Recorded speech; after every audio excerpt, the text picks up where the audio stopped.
I know what you might be thinking. A full review of the film more than a week before release? No, I wasn't at the premiere, nor did Marvel provide me an early screener. But I saw the film. I saw Black Panther: Wakanda Forever. And I'm here to give my honest review of it. And if you read the title right, it does say full spoilers. Why not spoiler free? Because this film makes so many odd choices that I can't help but feel the need to comment on them. It's that important, and I'll warn you now, if you're a fan of the first Black Panther film, you might be disappointed. So how did I manage to see a Marvel movie early? I'm gonna say it wasn't through official channels, though it wasn't through anything I think is illegal either. I got a ticket at a local movie theater that I won't name. Sounds ridiculous, but I went online and saw showtimes for the film. I had nothing better to do on a Sunday night, so I jumped on it. Lo and behold, it was genuine. If you want to see and experience the film for yourself without spoilers, click away now, because here I go.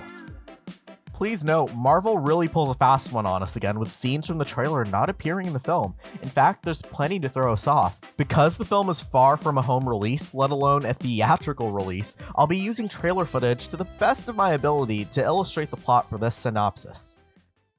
The film opens similarly to the first Black Panther film with some opening storytelling, and I enjoyed that opening, explaining the origins of Wakanda as well as vibranium. This film really pays tribute to the first by literally starting off with something similar, explaining a fictional foreign place to the audience. It wasn't entirely clear in the film, at least not in a way that I caught, but they refer to an area I assume is part of Wakanda where, in the past, a tyrant king enslaved his own people to mine a precious material found only in that area. Wakanda is a big place. I assume they have more cities than just the big one we see in Black Panther and Infinity War. Anyway, this precious material is quite similar to vibranium, and I enjoy the parallel with the first film it has. The enslaved population also touches on the war and chaos hinted when it comes to how valuable that material is. Human greed is responsible for a lot of atrocities that have happened over the years, and the film makes commentary using an allegory for human rights violations such as the real-life war with blood diamonds. Back to the film, a child steps up after seeing an old man die to a guard despite presenting him with a nugget of the shiny blue material. The child shouts and gestures, inspiring the people with hope to stand against the king, and I like this, much like how Wakanda Forever became an iconic gesture for the power and resilience of an Afrofuturism-based society and its protector king. Wakanda Forever. Oh, no. This gesture serves to bring an uprising to oppressors who... Oh, the kid dies. Or so we think. He disappears in a puff of smoke. He reappears in a dark cave as hooded figures circle him, granting him some sort of power. Who could these people be? I'm admittedly not a big comic book reader, so I wouldn't know. But I assume the child is somewhere in the ancestral plane. Anyway, he returns and gets revenge on the king, blowing up his palace. Surprise, bitch. I bet you thought you'd seen the last of me. End intro story. In modern day, the streets of Wakanda are bustling, though not necessarily in a good way. A foreign militia seems to have control over the area, showing the consequence of Wakanda going public. Before I move on, I do want to touch on, a possibly interesting choice of depiction here. While the previous Black Panther adventure was very clearly based within a clear African-centric society obvious from its design, this movie looks oddly Middle Eastern. However, Africa as a continent is a diverse place, and places such as Egypt and the neighboring Middle East may have some influence. I'm no expert, I'm just saying what I see. Anyway, the foreign guards are searching for a woman and question some people in a van. A hip, modern child goes up to the van and tells off the guard. Way to show him, kid. How do you do, fellow kids? What? This distracts the guard enough to allow the van to pass without doing a thorough inspection. It's revealed that the wanted woman was in the van and the child is her son, whom she tells to go home. Who is this woman? If I'm being honest, it was hard to catch names in this film, but she is an archaeologist, so let's call her Lara Croft. No, too derivative. How about Laura Cruz? No, Lara Croft is fine. She heads to a temple that turns out to be a tomb. Tomb Raider. To no one's surprise, one of the guys in her group is a bad guy. As she's ambushed and held at gunpoint, she reads an inscription on the ground written in whatever the dragon language from Skyrim is. After verbally saying the final word of the inscription, a figure appears. The mysterious figure is dressed in black, but is also hooded. The figure wails on the soldiers. It's then revealed to be... Well, before I get to that, I do want to say that the passing of Chadwick Boseman really did hit me hard. Not only was he a talented actor, but he really did a lot to bring such an important character like Black Panther to life. As for what Marvel Studios decided to do to pass on the mantle, I'm not sure I completely agree with how it was handled. We see our title hero. His costume is still the signature black, but with a now distracting and overbearing symbol on his chest. He no longer has his signature Panther helmet. It's T'Challa, or at least that's what the audience is supposed to buy, because the casting decision was so odd. T'Challa is now played by Dwayne "The Rock" Johnson, and not only that, they decided to change and westernize his name to Adam. Adam! I'll admit, I'm not necessarily the kind of person to be all up in arms about decisions like this, but casting The Rock for obvious reasons was a baffling choice, and what was he doing in a tomb? Well, the trailers show a large funeral ceremony that seems to have been cut from the film. I expect we'll see that in the Wakanda Forever More Fun Stuff release that will surely follow in a few months. Not only is the actor different, but the power set too. Shuri's added some wild upgrades to the suit, as it allows him to fly, gives him super speed and agility, the ability to catch rockets. Hell, he even takes a page out of Thor's book by absorbing and harnessing electricity. I'm sure a lot was achieved with the nanites, and it's not the first time they did something original for the big screen. As far as I'm aware, the power absorption was originally not part of his power set in the comics, though I could be wrong. I will say, it is pretty dope seeing the action sequences here. I guess I can commend Ryan Coogler, Kevin Feige, Hideaki Anno, or whoever deserves credit for at least trying something new and interesting. The rest of the film is him trying to adjust to society, which is weird as he seemed well adjusted as far back as Captain America Civil War.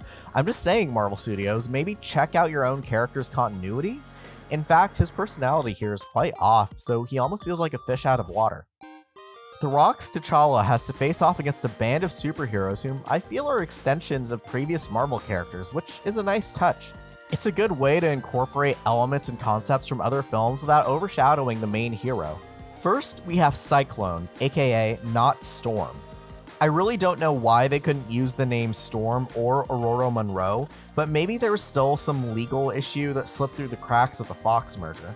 Either way, I'm excited to see her, as I know both Storm and Black Panther do share a history in the comics, and they do get married. Next on the list is size-changing hero Atom Smasher. It seems others are capable of using Pym particles. Cool. It also supports the concept introduced in Spider-Man Far From Home of derivative superheroes like Night Monkey. It's a little tight around the old web shooter. Parker! Then there's Fate, who's obviously an eldritch magic user from Kamar-Taj, duh. Lastly is the group's leader, Hawkman, and I'm pretty sure he's a DC character, but with Marvel's multiverse shenanigans lately, I'm just rolling with it. It's also hard to say what Disney does and doesn't own these days. I guess The Rock's T'Challa must have been suffering from some sort of amnesia as he goes and takes justice into his own hands by straight up killing people. It's up to Hawkman and the gang to teach him right from wrong. This is actually a callback to Civil War when he hunted Bucky Barnes, aka the Winter Soldier, for killing his father, King T'Chaka. Eventually, one of the men who betrayed Lara Croft back at the temple gains his hands on the MacGuffin, the Vibranium/Eternium crown. I guess they changed the name of the precious substance to Eternium, or maybe it's a different one, they don't really explain it that well. In a fit of rage, T'Challa explodes into electricity and the guy with the crown dies, having almost endangered his newfound superhero pals and Lara Croft's son. T'Challa willingly gives up his power. In a nice callback to Bucky's suspension and his time spent in Wakanda, T'Challa voluntarily submits himself. Meanwhile, the bad guy is in hell, where he's transformed into Mephisto. Yep, that's right, Mephisto. He wasn't in WandaVision, he's in Black Panther Wakanda Forever. The remaining heroes fight, but it's futile. Fate, who's been having visions of Hawkman dying, blocks him and the others off with a force field. He contacts T'Challa through astral projection, much like how fellow sorcerer Doctor Strange can do to wake up T'Challa. Fate dies, however, as the remaining three go to fight Mephisto, T'Challa reappears and savagely rips him in two. This is a tongue-in-cheek reference to a meme prior to Endgame's release of Ant-Man shrinking in size and tearing Thanos in two by crawling up his ass. He takes Mephisto's throne before declaring it wrong. An odd choice, as Black Panther's arc involved him taking the seat of king after his father's death in Civil War out of a sense of duty and obligation. But whatever, I guess. It can also stand for freedom, or maybe it's an abstract concept to show how he would rather be a powerless figure in a royal sense if it meant his people were truly under no one's rule. Or perhaps it's a symbol of solidarity against slavery and colonization. or a message that he, as he refers to himself early in the film, is a god, but he destroys the throne as there's only one god above, and that's the Christian Lord whose son Jesus Christ died on the cross for our sins. Whatever it may be, this is deep storytelling on the level of series like Neon Genesis Evangelion, or That's So Sweet Life of Hannah Montana. The end title reveals that he has changed his name to Black Adam. In poor taste, I would say. Wakanda Forever is not said once in this movie.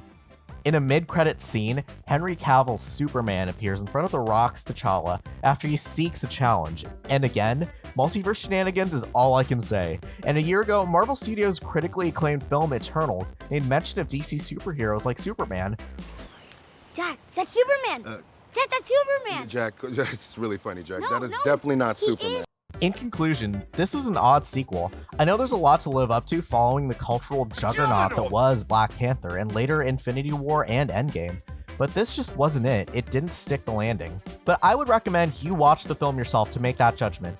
I know Marvel Studios likes to do interesting things with its marketing, but having almost every scene in the trailers cut from the film was a bold and bizarre move. Certain new characters who appeared in the trailers make zero appearance here.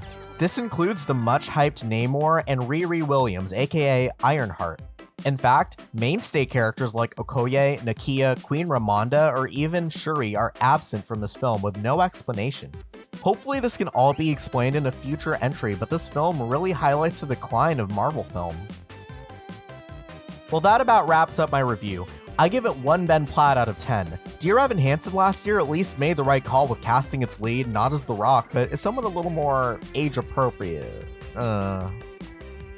Thanks for watching. I actually had a different video planned for Halloween that didn't quite make it, for YouTube reasons. Please check it out when it releases next week. And I want to remind you to leave a like, comment, and subscribe, and to turn on the notification bell so you don't miss any of my new videos. I also stream on Twitch. You can catch those streams as well as join my Discord server and follow me on Twitter by checking out the links in the description.